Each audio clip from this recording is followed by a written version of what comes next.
Rádio Rio de Janeiro, a emissora da Fraternidade, passa a apresentar Luz na Penumbra, programa que leva ao seu coração a mensagem da doutrina espírita.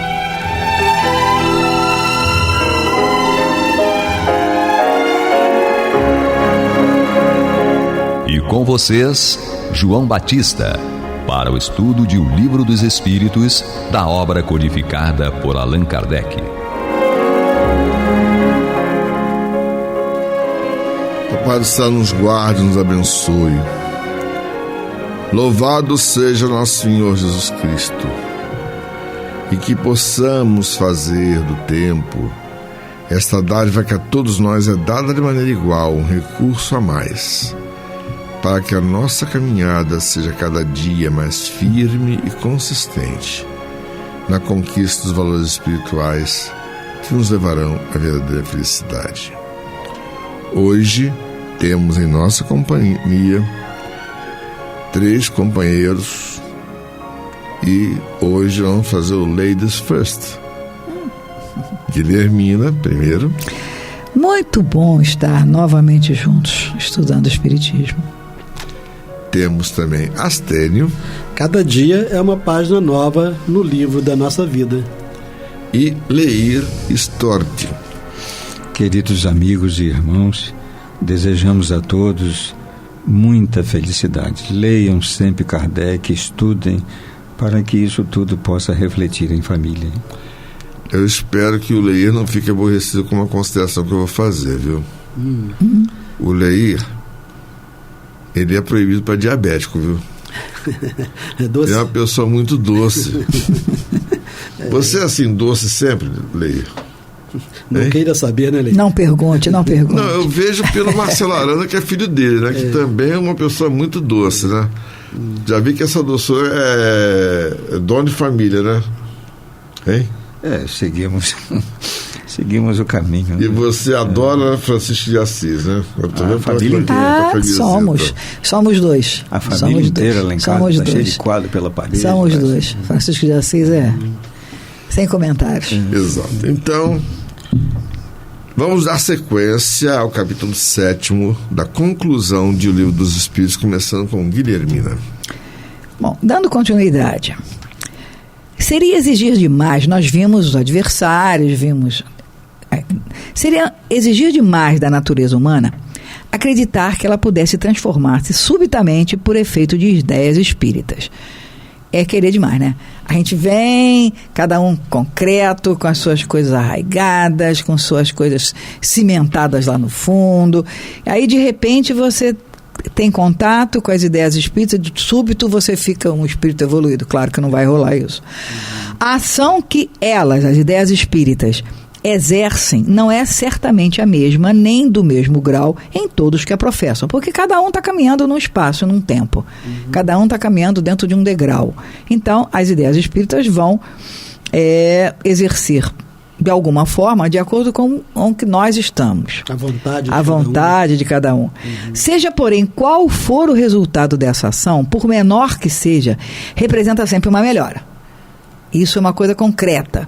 Se o cara pensa, raciocina, alguma coisa fica. Alguma semente fica. Sim. Mesmo que ele não queira. Por pior que seja o comportamento dele, se ele não conhecer, seria pior ainda. Mesmo que ele não queira, vai dar uma melhorada. Ainda que fosse somente de que dar a prova da existência de um mundo extracorpóreo. Porque aí, se você tem um mundo extracorpóreo, existem espíritos, prova da existência de um mundo extracorpóreo implica a negação das doutrinas materialistas. Se eu compreendo irrefutavelmente que existem espíritos, obviamente a doutrina materialista cai por terra, e tudo aquilo que compõe. Isso decorre da simples observação dos fatos, mas para os que compreendem o espiritismo filosófico e nem veem outra coisa além de fenômenos mais ou menos curiosos, os efeitos são diferentes. Porque nós vimos antes que tem o ponto de vista da filosofia do espiritismo, né?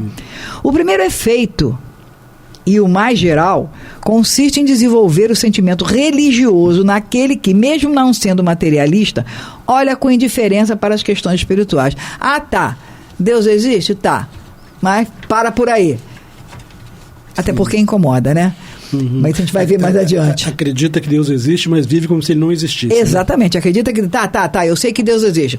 Mas daí a levar aquilo a sério, porque isso vem de encontro a muita coisa que ainda está arraigada dentro de si próprio, e isso seria muito desconfortável e doloroso. Então, tudo bem, tocando a vida. Daí lhe advém o desprezo pela morte. Não dizemos o desejo de morrer, longe disso, pois o espírita defenderá sua vida como qualquer outro. Mas uma indiferença que o leva a aceitar sem queixa nem pesar uma morte inevitável, uma coisa mais de alegrar do que a temer pela certeza do estado. É aquela coisa, tá, eu sei, tem uma vida depois da morte, ok. Então, para que eu vou fazer isso agora? Eu vou deixar para a próxima. Por que eu vou tentar me melhorar agora se eu sei que tem uma próxima vida? Por que eu vou deixar de fazer coisas que me interessam, que me atraem, que me trazem algum tipo de satisfação pessoal? Ah, tá, eu sei, tem vida depois da morte, legal. Então, não tem muito importar, ok, deixa para a próxima. Por que eu vou mudar agora? É mais ou menos por aí. Então... Que tem de espírito que diz isso. Principalmente diante das provas. Exato. Se eu tenho que me mudar, se eu tenho que relacionamento de família, principalmente. Se eu tenho que me modificar de algumas coisas sérias, e que eu enquanto o espírita, compreendo que sei, mas vai me incomodar? Vai mexer com o meu egoísmo? Vai mexer... não, então deixa para a próxima, né? Mais ou menos por aí. Astéria. Sim, mas para comentário que foi lido por ela ou continuo? Primeiro comentário, né? Então, tem pontos aqui muito interessantes, né? Chamou muita atenção a questão do Kardec dizer que o conhecimento das questões espirituais, né? Ele diz que daí advém o desprezo pela morte, mas ele trata de esclarecer que desprezo pela morte não é a mesma coisa que desejo de morrer. Isso. Né? Porque alguns contraditores da doutrina espírita, alguns adversários colocam como um dos perigos, né, ou escolhos da doutrina espírita, exatamente o fato de a criatura não valorizar muito a vida. Mas não é isso que se vê. O espírita valoriza tremendamente a vida. Pelo contrário. Isso, porque aí ele quer fazer tudo do melhor, no menor tempo possível. E isso é valorizar a vida. Né? Então não lhe advém o desprezo, o desprezo pela morte. A gente não se desespera, ou não deveria se desesperar, né, perante a desencarnação. Mas não temos o desejo de morrer. E outro ponto, né, que digno de destaque, muito interessante, que quando ele fala assim, mas uma indiferença que o leva a aceitar, sem queixa nem pesar, uma morte inevitável, como coisa mais de alegrar do que de temer. É tão lamentável, né, que nós vemos Kardec nos instruindo, os espíritos nos instruindo a rompermos com o velho passado de uma morte simbolizada pelo negro, pelo roxo, né, pelas coisas tristes, e de algum modo vermos na morte realmente libertação e nos alegrarmos, né. Nós continuamos, muitos de nós, lamentando terrivelmente. Estou surpreso com a morte do fulano, com a desencarnação do fulano. Então a gente continua tendo o mesmo comportamento de quando não éramos espíritas. Bom, tem uma questão aí muito importante, né? O espírito também sente saudade, viu? Ah, sim, saudade. Sim. Saudade, mas inconformação não é razoável. Eu não esqueço uma ocasião que uma pessoa, eu não vou citar o nome, que é muito conhecida, tá? Depois de 68 anos de casamento, ela ficou viúva. E ela analisou comigo assim, ela sempre me tratou como se fosse um filho. Eu disse assim, João, olha, quando eu casei eu tinha 18 anos e ele tinha 21, e ele tinha 20. Eu tinha acabado de sair da escola normal e ele tinha acabado de sair da academia militar, tenente. Isso há 68 anos atrás. Ele partiu com 88 anos e eu estou aqui com 86. Eu vivi com ele mais tempo do que eu vivi com meus pais. Vivi com meus pais até os 18 anos. Minha filha viveu comigo 25 anos. Meu filho viveu comigo 30 anos. Cada um deles foi formar sua própria família. Então, logicamente, Eu não vivi com eles esse tempo todo, mas com ele foram 68 anos. Eu sei que a vida continua. Eu tenho essa certeza. Mas eu não posso deixar de sentir saudade. Sim. Sim. E a gente pode condenar a pessoa por sentir saudade do seu ente querido? Não, claro que não. O que se lamenta não é a saudade, porque ela faz parte da natureza, né? Exato. O que se lamenta são as consequências da saudade. O inconformismo acaba adoecendo. Não, né? ela não ficou inconformada. Sim, né? É. Uhum. Eu agora, comentar que para mim foi magistral. Eu agora, cada dia mais, eu tenho estímulo para orar. Não somente por ele, como também por todos os encarnados e desencarnados, com maior fervor, pela certeza da misericórdia divina que vai me facultar o reencontro com ele. A doutrina me ensinou isso.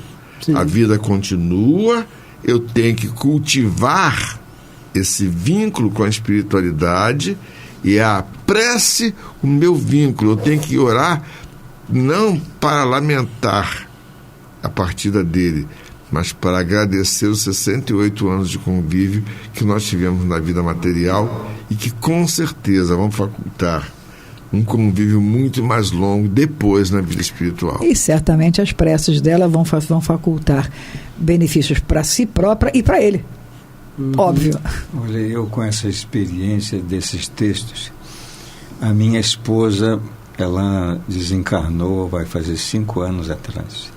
Eu uso até hoje a aliança dela comigo aqui. Nos conhecemos aos 21 anos de idade. Vivemos juntos dias de grandes lutas por causa da doença dela. O médico disse que me chamou e disse: olha, leva para casa para morrer em casa. Ela tinha 39 anos. Ela desencarnou aos 70. Aquela luta do dia, a caridade, o amor, a dedicação dela. Então eu guardei por ela um amor muito grande, uma grande admiração. Então, para mim hoje, com essa experiência, eu separo o que seja a palavra saudade como sendo uma manifestação de um amor mais elevado, e a questão da dor, como o Estênio citou, desse desespero em que muitos lares ficam. Todos os dias, nas minhas orações, agradeço aos meus pais, agradeço a ela, e ela está feliz, estou sabendo que ela está trabalhando por aí em vários lugares. Meus filhos têm uma compreensão semelhante à minha, ou mais do que a minha. Então eu passo essa experiência para todos. No início do falecimento, Sim. recebi proposta de namoro, de viajar com outras mulheres belíssimas, de novos casamentos, me envolveram de tantas maneiras, eu resisti a tudo isso. Digo, não, é uma só, e eu vou respeitá-la e vou ser fiel aos sonhos dela até eu tiver que partir também. Até reencontrá-la. É questão só de idealismo, né? E existe uma coisa muito importante para citar. Pela minha experiência como médico, paliativista e geriatra, que eu costumo dizer que Guilhermina, que é o obstetra, dá o visto de entrada na vida física, e eu dou o visto de saída, que eu dou a declaração de óbito. Você é malvado. Entende? Então, começa, outro termina. Exatamente. Então, é interessante observar o seguinte: as pessoas que passam uma vida inteira de sofrimento com uma enfermidade crônica, quando desencarnam, elas literalmente despem o corpo físico e voam. A gente tem que entender exatamente isso, que esse sofrimento é um drenador de energias deletérias que talvez tenham sido acumulados por um longo tempo em outras encarnações, e a pessoa sai livre. Oportunidade, né? O espírito sai livre. E com certeza ela está trabalhando porque ela passou todo esse sofrimento com resignação, com coragem e dando uma lição de vida para todos nós. Então, vamos à nossa vinheta. Você está ouvindo pela Rádio Rio de Janeiro o programa Luz na Penumbra, com estudo de O Livro dos Espíritos, na apresentação de João Batista. Astênio, dê sequência, por favor. Vamos lá, então vamos ver agora o segundo efeito, né, dos fenômenos ou do conhecimento do Espiritismo. O segundo efeito, quase tão geral quanto o primeiro, é a resignação nas vicissitudes da vida, né? Não apenas diante da morte, mas de quaisquer vicissitudes da vida. Jamais passar pela cabeça de um espírita, de um estudante de Espiritismo, a ideia de suicídio, né? O Espiritismo dá a ver as coisas de tão alto, faz a vida terrena perder 3/4 partes de sua importância, que o homem não se aflige tanto com as tribulações que a acompanham, né? Tribulações de quaisquer naturezas, né? Mas é muito interessante isso, porque a doutrina espírita nos leva a esse afastamento da vida material, mas ao mesmo tempo nos leva a sermos excelentes seres vivos, né? Excelentes seres viventes. Daí mais coragem nas aflições, mais moderação nos desejos. Daí também o banimento da ideia de abreviar os dias da existência. Nós temos aí no mês amarelo, né? Também então conheçamos a doutrina espírita. Daí mais coragem nas aflições, mais moderação nos desejos. Daí também o banimento da ideia de abreviar os dias da existência. Pois a ciência espírita ensina que, pelo suicídio, sempre se perde o que se queria ganhar. Então, lindo pensamento de Kardec. Suicídio leva a criatura necessariamente a perder aquilo que ela desejaria ganhar. A certeza de um futuro que depende de nós tornar venturoso e a possibilidade de estabelecermos relações com os seres que nos são caros oferecem ao espírita suprema consolação. Nem sempre nós, né, pessoalmente, temos a oportunidade dessa comunicação com os seres queridos que nos deixaram, mas a gente tem que deixar de ser egoísta, né? Se a gente vê que outro tem essa alegria de ter a comunicação, a gente deve se alegrar com a alegria do outro, né? Isso fazer a nossa alegria também. Vamos somar também com uma reafirmação daquilo que a gente está estudando. Sim. Confirmação. Então, seu horizonte se alarga ao infinito, graças ao espetáculo incessante que ele tem da vida de além-túmulo, cujas misteriosas profundezas lhe é possível sondar. Eu fico imaginando, né? Nós temos muito mais materiais hoje para análise do que Kardec tinha ao tempo dele. E Kardec, com o material que ele tinha, já descobriu, já percebeu tudo já isso, né? Muito adiante, né? E a gente, com todas as obras de André Luiz, de Manuel Filomeno de Miranda... Oi? Ainda se duvida. Ainda assim duvida, ou continua criatura frágil, né? Enfim. Mas eu posso prosseguir aqui ou paro? Então vamos lá. Isso é o capítulo. Então tem um terceiro efeito ainda, né? Lindo. O terceiro efeito do Espiritismo é o estimular no homem a indulgência para com os defeitos alheios. Né? Mas ainda são poucos os espíritas que se deixam, né, envolver por esse espírito de indulgência. Normalmente nós somos azedos, críticos, né? A gente é auto-indulgente. Na verdade, aí é que se encontra o verdadeiro espírito. Isso, é mais fácil auto-indulgente. É necessário citar. Claro, com certeza. Então, o terceiro efeito do Espiritismo é o de estimular no homem a indulgência para com os defeitos alheios. Cumpre, porém, ressaltar que o princípio egoísta e tudo que dele decorre são o que há de mais tenaz no homem e, por conseguinte, o mais difícil de extirpar. Então, nós devemos fazer todos os treinamentos possíveis com base na renúncia para jogarmos o egoísmo para fora, né?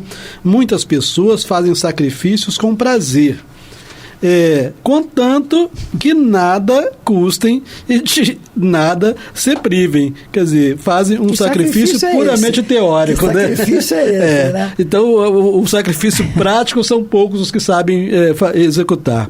O dinheiro ainda exerce, para a maioria dos homens, uma atração irresistível. E bem poucos compreendem a palavra supérfluo quando se trata de si. Então, para si, tudo necessário, Claro, né? claro. Por isso mesmo, a abnegação da personalidade constitui sinal de mais eminente progresso.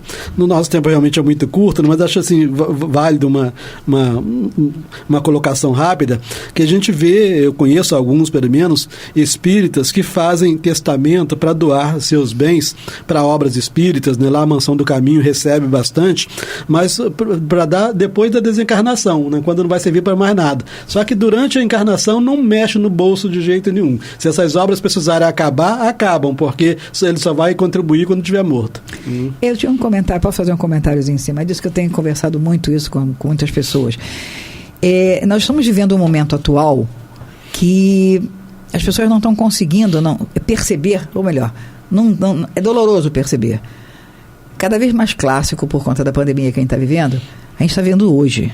O que você tem hoje no banco, você tem hoje. É possível que você amanhã não tenha mais, até porque é possível que você não esteja aqui. Sim. Isso vale para todo e qualquer bem material, isso vale para toda e qualquer questão pessoal. É hoje. Amanhã pode não estar mais. Isso tem acontecido com tanta frequência e as pessoas estão com muito medo de encarar isso. Mas é necessário, até porque você vive, se você compreende isso, hoje é hoje. Sim. Alguém pode precisar, é o exemplo clássico, alguém pode precisar de alguma coisa hoje, você vê que a pessoa está precisando, você não vai ficar paupérrimo porque você vai ajudar. Mas, né, eu vou mexer na poupança. Mas, tá. Querido, agora é agora. Se passou na tua frente... O outro não tem poupança, exatamente, né? Se passou na tua frente, isso. É oportunidade. Amanhã pode ser tarde demais. Exato. Normalmente é. Para você e para o outro. E, pra ele. E se passou na tua frente, companheiro, é o seguinte, é contigo mesmo. E pode ser que amanhã você não esteja. Ele não vem a sua existência por acaso. Exatamente. Isso tem acontecido com muita frequência. O Espiritismo nos mostra que nós somos tudo aquilo que existe de material. Nós somos apenas usufrutuários. Nem o nosso corpo nos pertence. Tem aquela famosa frase, nem a roupa com que você vai ser enterrada, você vai escolher. Não é só isso. O corpo vai ser sepultado. Meu objetivo. E o corpo não é você. Exato. Você é espírito. E aí aquele negócio vai devolver o corpo para a terra, vai virar adubo, e não é à toa que Mangueira de Cemitério dá cada manga deliciosa. Porque carne humana é um adubo excelente. Boas proteínas. Tem muita proteína, sulfatos, fosfatos, carbonatos, cálcio. Aí, poxa, que coisa mórbida. É mórbido não. Faz parte do ciclo. O corpo humano é biodegradável. Ponto. Por isso que nos compete tratar dele direitinho. Exatamente. Vamos devolvê-lo à terra da melhor maneira possível. Não esqueço o dia que a Déia Campos do Denhofer foi sepultar o nosso Gerd. E aí ela disse assim, o pessoal estranhou que os dois genros dela, um anestesista e um cirurgião, não estavam no sepultamento. Cadê fulano, cadê ciclano? Estão fazendo meu marido enxergar de novo. Um estava auxiliando o oftalmologista que estava transplantando a córnea em um paciente, e o outro estava anestesiando outro paciente para receber a córnea do Gerd. Por quê? A única coisa que ele podia deixar eram as córneas, porque ele teve um linfoma que pegou o corpo dele inteiro, da cabeça aos pés, é só um câncer.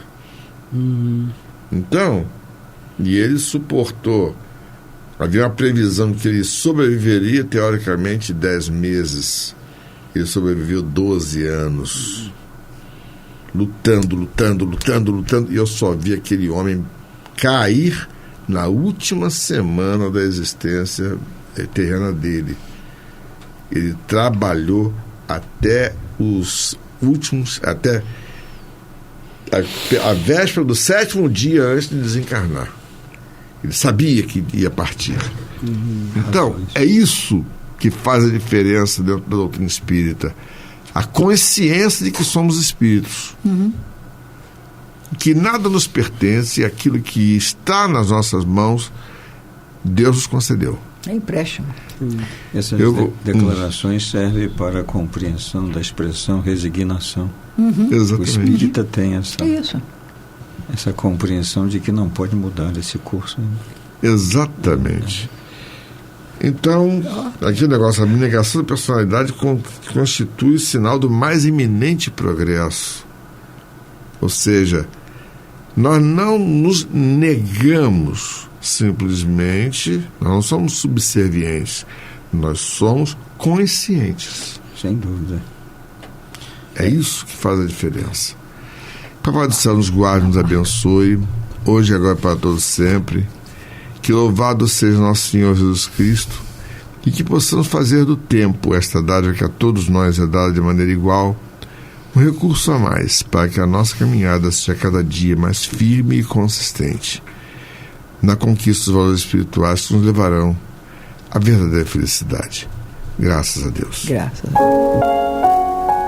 Você está ouvindo o programa Luz na Penumbra.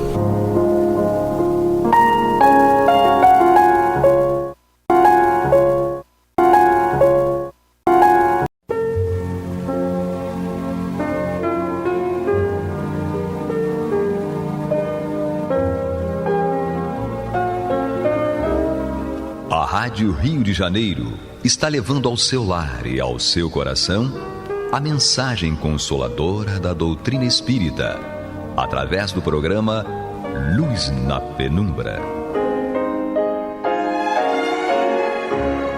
E agora com vocês, Antônio de Pádua Barbosa e Marta Batista. Muito boa noite, meus amigos. Estamos aqui mais uma vez dando continuidade ao programa Luz na Penumbra, no qual nós vamos tecer comentários a respeito do Evangelho segundo o Espiritismo de Allan Kardec.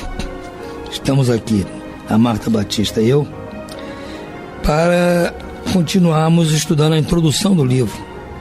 E nós estamos aqui na sua quarta parte, que fala da relação da doutrina trazida por Sócrates e Platão e a doutrina cristã e o espiritismo. Na semana passada nós estudamos os itens de 1 a 4. Então, hoje, nesta semana, nós vamos tomar do 5º item em diante. Eu vou ler aqui o que Kardec nos diz que Sócrates propunha, para depois a Marta e eu comentarmos com vocês as ligações, os pontos convergentes da doutrina deles e da doutrina do Cristo e do Espiritismo. Nos diz aqui então Allan Kardec: após nossa morte, o gênio, ou daimon, ou demônio, que nos havia sido designado durante a vida, nos leva a um lugar onde se reúnem todos aqueles que devem ser conduzidos ao Hades, para ali serem julgados. As almas, após terem permanecido no Hades o tempo necessário, são reconduzidas a esta vida por numerosos e longos períodos. Kardec, melhor dizendo, o tradutor aqui do texto, dá uma explicação a respeito do que seja Hades. E diz ele que é uma divindade grega que comandava os infernos, era esposo de Procérpina. Assim também se denomina a residência dos mortos, ou seja, os infernos, ou seja, o local para onde iam as almas após a sua desencarnação. Então os gregos já chamavam aquilo de Hades, e o Sócrates aqui se refere a isso, que após a morte a alma vai para o Hades e lá fica aguardando um certo período, após o qual ela volta para uma nova vida, ou seja, é reconduzida a esta vida por numerosos e longos períodos. Só que, como diz aqui, durante o período da existência da alma encarnada e neste período que ela se encontra no Hades, ou no período da erraticidade, ela está acompanhada de um gênio, ou também chamado de daimon, ou demônio, já que Kardec mais adiante vai nos explicar exatamente o significado desta palavra. Mas podemos adiantar que era o nome que eles davam a um gênio, a um protetor, né, melhor dizendo. A palavra em grego era daimon. Então depois houve uma certa modificação no contexto da palavra, que vai ser explicado mais tarde. É interessante, né, Antônio, que a gente percebe que é uma designação de espíritos, né, mas sem colocar nenhuma especificidade. Exatamente, isso vai nos falar mais tarde. Mas aí a gente nota que houve aí, né, por interesses eu múltiplos, acho até por questão de... houve aí uma... Eu até creio que é até um pouco de superstição, sabe? Porque até hoje em dia as pessoas estão muito supersticiosas com relação às almas, né? Alguém que morre, as pessoas que têm medo, né? Não tem mais medo do corpo, mas tem medo da alma do coitado que desencarnou. Seja até uma boa pessoa. Tem gente que não consegue, não posso ver alma, espírito. Isso desde que o mundo é mundo, né? Então eu acredito que esses espíritos, mesmo sendo bons, talvez causasse algum arrepio no povo em geral. Então ficou mais essa conotação negativa para o nome Daimon, por isso, porque é mais fácil você ter, como sempre, né? Nós sempre tememos o que não conhecemos, né? E depois havia um interesse, né? Para se criar a figura do demônio, há um interesse muito grande por trás disso, né? Porque é o interesse de manipulação. Porque por que haveria de se criar uma figura, né, maligna ou demoníaca, né, utilizando a palavra, né? Com que objetivo, né? Se isso não era, não existia nenhum respaldo desse preceito em escrito algum. É mais ou menos isso que Kardec vai nos falar aqui no item seguinte. Então eu vou ler o item seguinte, que a gente comenta os dois juntos, que estão relacionados. Ele diz aqui: os demônios, falando do que Sócrates pensava, os demônios ocupam o espaço que separa o céu da terra. São o elo que une o grande todo a si mesmo. A divindade não entra nunca em comunicação direta com o homem. É por intermédio dos demônios que os deuses se relacionam e conversam com ele, seja durante a vigília, seja durante o sono. Aí Kardec faz esse comentário justamente como você estava falando. A palavra daimon, da qual se originou o demônio, não era levada em mau sentido na antiguidade, como é nos tempos modernos. O termo não designava de forma alguma seres malfazejos, mas os seres em geral, entre os quais se distinguem os espíritos superiores, chamados deuses, e os espíritos menos elevados, ou demônios propriamente ditos, que se comunicavam diretamente com os homens. O Espiritismo também diz que os espíritos povoam o espaço, que Deus só se comunica com os homens por intermédio dos espíritos puros, encarregados de transmitir suas vontades, que os espíritos se comunicam com eles durante o estado de vigília e durante o sono. Se substituirmos a palavra demônio pela palavra espírito, teremos a doutrina espírita. Se a substituirmos pela palavra anjo, teremos a doutrina cristã. Eu não digo mais, se substituirmos a palavra Daima por Exu, teremos o que a Umbanda também preconiza. Então, você vê que o fundo é o certo, é o mesmo, porque é a verdade, né?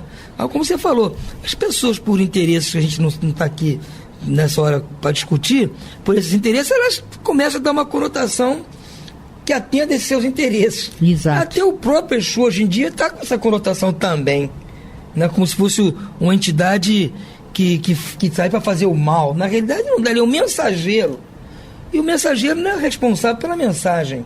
Se a mensagem é boa ou ruim, não é culpa do mensageiro, né? Se a carta traz boa ou má notícia, não é culpa dos correios.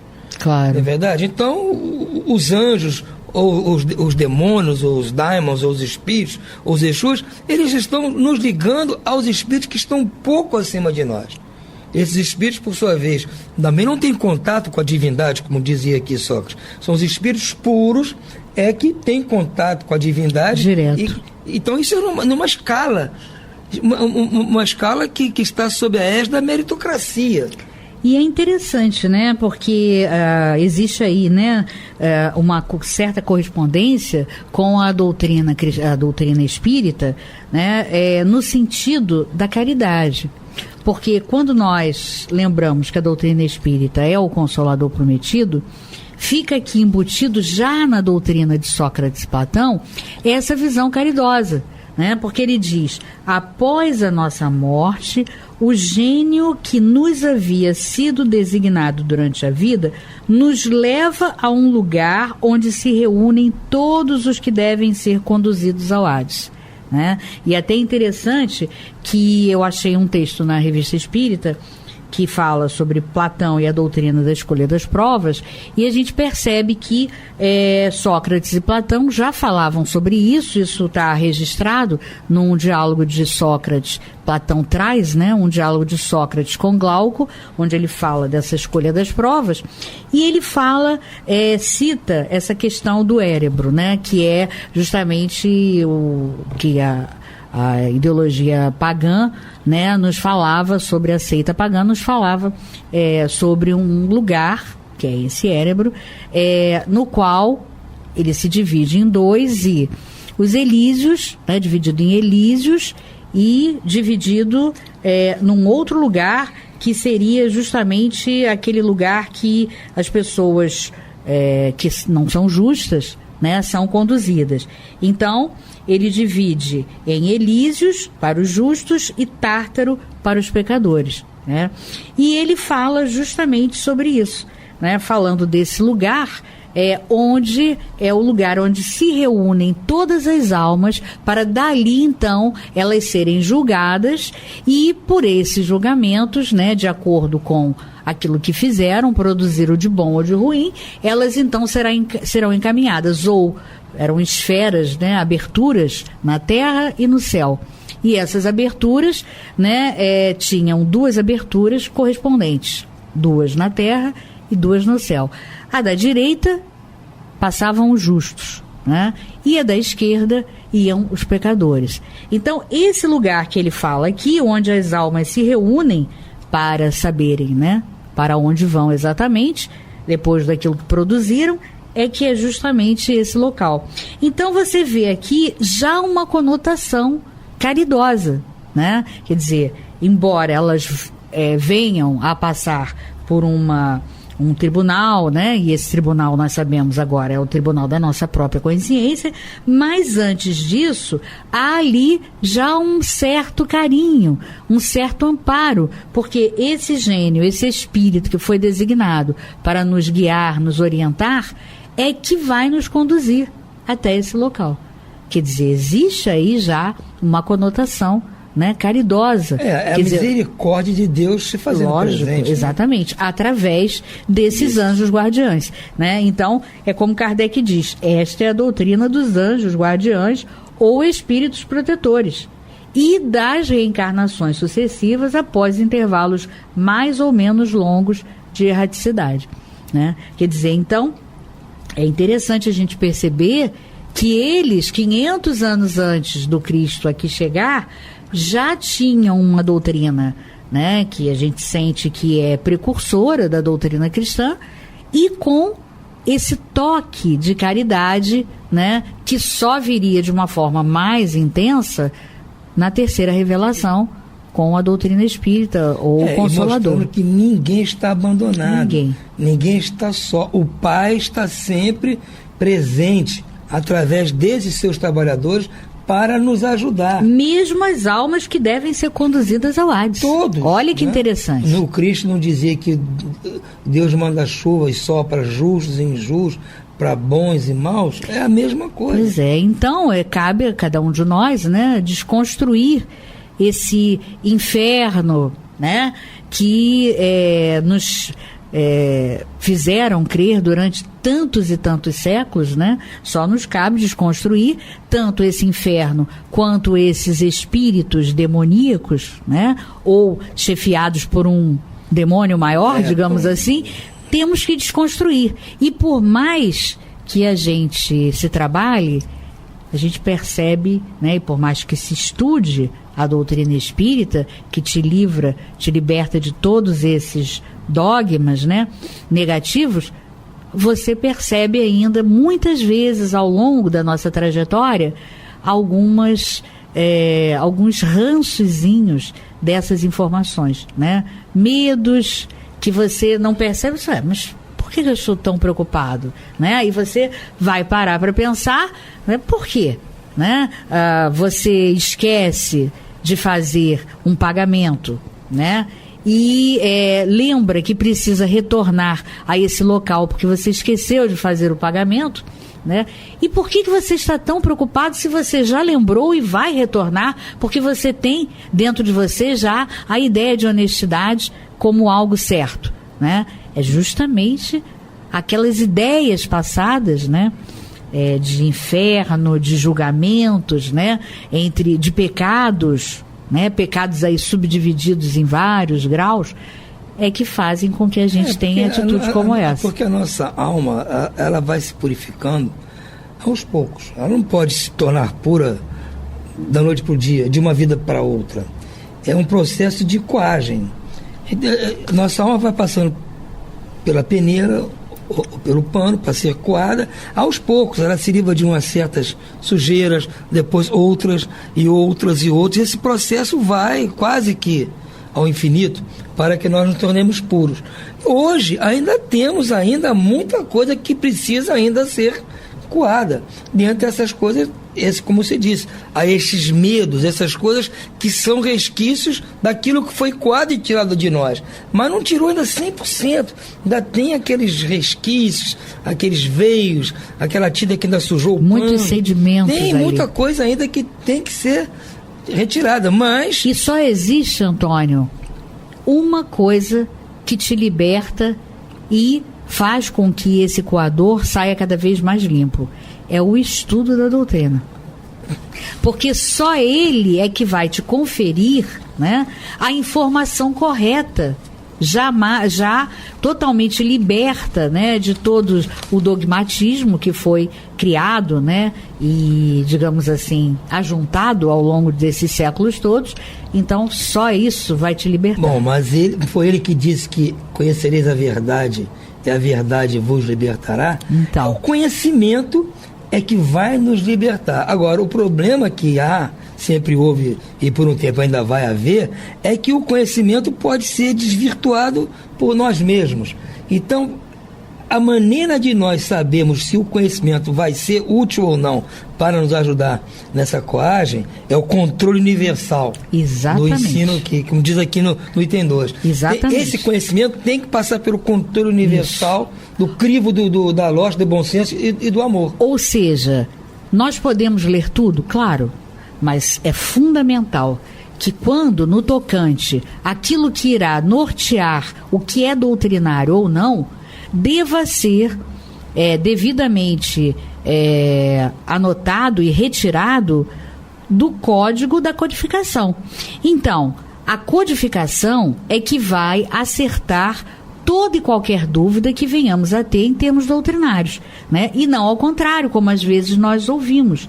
Olha, depois que eu passei a ler as obras do Espírito X, do Espírito Y, eu passei a entender melhor Kardec. Não, isso não é verdade, isso não é vero, né? E não é jamais as obras do Espírito X ou Y que vão realmente tirar a dúvida acerca de algo doutrinário. Então, só na codificação é que você vai ter a certeza do que é realmente doutrinário ou não. Então, está contido na própria codificação. Agora, segundo Kardec, a codificação, né, está incluída, ele dá até um roteiro de estudos no Livro dos Médiuns para a gente saber como devemos estudar e o que estudar, e ele inclui, inclusive, os volumes da Revista Espírita. Está lá, no 3º capítulo, o método, né, do Livro dos Médiuns, na segunda parte. Então, é necessário que a gente vá, né, buscar, rastreando, né, a toda a codificação para que você realmente perceba. Agora, é lógico que existem níveis de leitura. Então, é necessário que a gente compreenda isso. É claro que numa primeira, segunda, terceira, quarta, quinta leitura da codificação, nós vamos extrair um quantum. A partir de mais uma leitura, você vai extraindo cada vez mais. E cada vez com mais profundidade.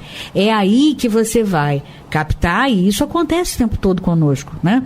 Você está lendo um determinado capítulo e de repente você diz assim, meu Deus, puxa, já li esse capítulo, né?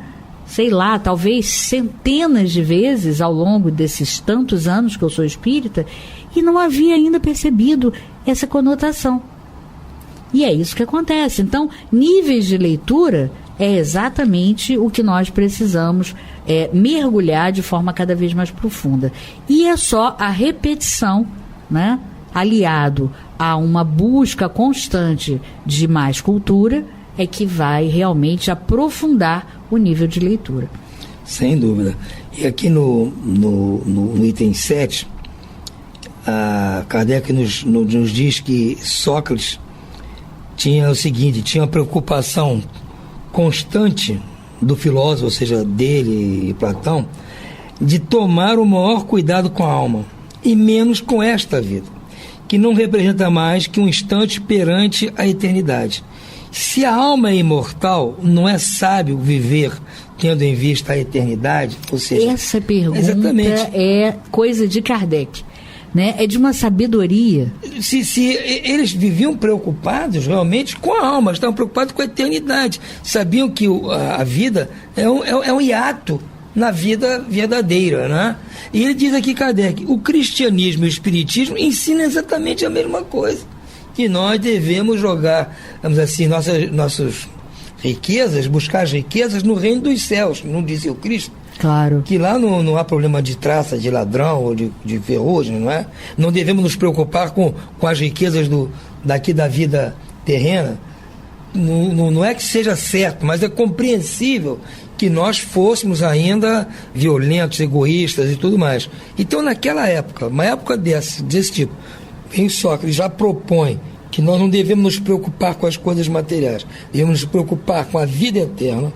Era uma coisa totalmente inusitada. É verdade. Não era para ser compreendida naquela época, como nós já falamos aqui na semana passada. Porque por isso daí a gente perceber a ideia de precursores da existência deles, né? Quer dizer, Sócrates, Platão, Aristóteles, sobretudo Sócrates e Platão, porque Aristóteles já segue uma outra linha. Foi mais matemático exatamente, do que filósofo. Né? E traz até, ainda a referência teórico-literária é ainda de Aristóteles, nos meios universitários.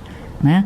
Então é muito interessante a obra maior de teoria literária que se segue a partir da obra de Aristóteles. É muito interessante isso, né? Então, o que a gente percebe é que existe todo um dogmatismo a ser desconstruído, né? Que não casa justamente com essa doutrina de Sócrates e Platão, a do Cristo e, consequentemente, a da doutrina espírita, e que, para nós absorvermos essa doutrina espírita, né, ou a doutrina do Cristo sem o véu da letra, para nós ao absorvermos de forma mais eficaz ou efetiva, é necessário que nós estudemos, né? Porque, como você falou, né, foi o Cristo que nos disse que deveríamos conhecer a verdade para nos libertarmos. E também no Evangelho, no capítulo Cristo Consolador, o Espírito da verdade nos diz que nós devemos, espíritas, amai-vos, eis o primeiro ensinamento, e instruí-vos, eis o segundo. Ou seja, porque se você não se instruir, você não vai conseguir se amar, né, ou amar a você e ao próximo da maneira correta.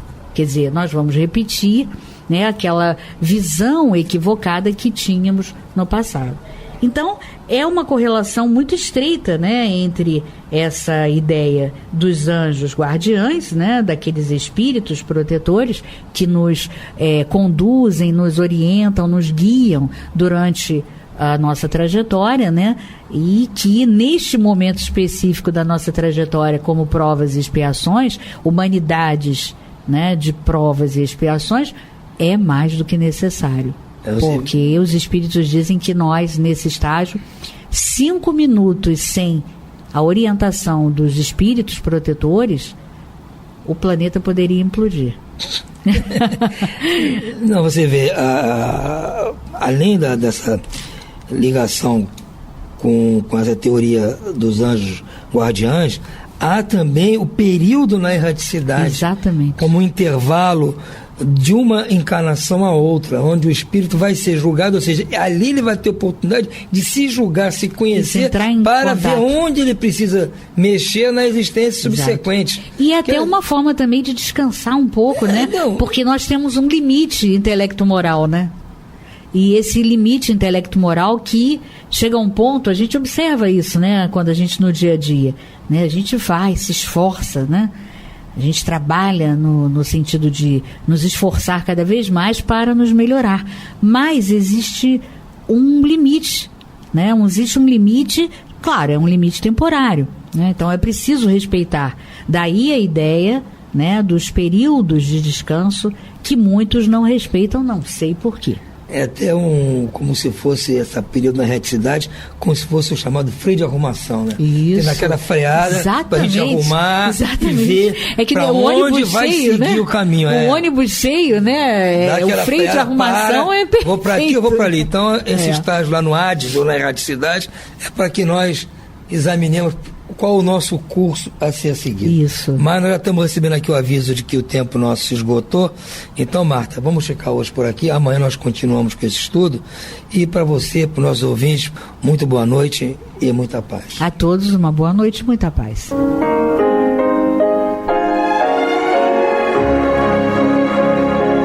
E vamos ouvir agora a prece de encerramento de nosso programa, na voz de Geraldo de Aquino. Jesus, dá-nos coragem para a luta, piedade para os insultos e misericórdia para as injustiças e ingratidões. Limpa nossa alma de inveja e ambições mesquinhas, de ódio e de vingança o nosso caminho. E que dentro em pouco, ao recolher-nos de novo ao calor do nosso leito, para que o sono nos dê a paz e o esquecimento das tristezas humanas, possamos sentir, Senhor, no mais íntimo de nosso ser, a doçura indefinível do Teu amor e a grandeza incomparável da Tua divina presença. Que assim seja.